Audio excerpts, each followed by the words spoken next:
And the third thing, which is the one which I think that I fall into, and a lot of guys and girls who work with us, is people who work in business. If you want to perform at the highest level of business, you've got to become obsessed with that too. You've got to become obsessed with self-development.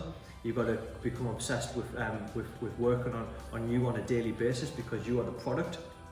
And also you've got to become really good at dealing with no's and deal with negatives, because when you get into the business world, if you want to get to the highest point, become an entrepreneur, maybe become self-employed, you're going to be the minority straight away. So you're going to have to become obsessed with that. You're going to have to become obsessed with not listening to all the naysayers, all the people who say no, and all the people who don't have the same mindset as what you do have as well. The fourth thing, this might raise your eyes, but a drug addict, someone who takes drugs, they're obsessed.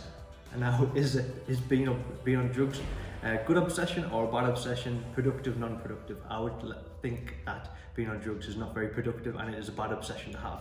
But think about someone who's on drugs though. They're always looking for the next fix. They're always looking to do whatever it takes to find the money that they need to go and buy the drugs. Now that's how you hear about all these people who take drugs resolving to crime and going out and stealing, because they want to go and find something to go and sell, to go and pay for the next fix. That is an obsession, but it's a terrible obsession to have. Somebody, which is probably more common to everybody, is Netflix. Can someone become obsessed with Netflix? You hear about binge watching, where people just watch episodes back to back to back to back, and people stay awake till like 2, 3 in the morning. Just one more episode, just one more episode, just one more episode.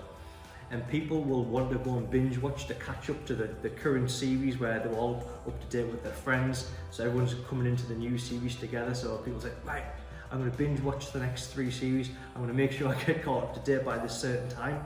And that's people finding time and making time because they've become obsessed with watching an entire series. Now, is that very productive? Depending on what you're watching, unless it's maybe a self-help documentary, but if it's just the latest drama that's on, it's probably not the most productive obsession to have.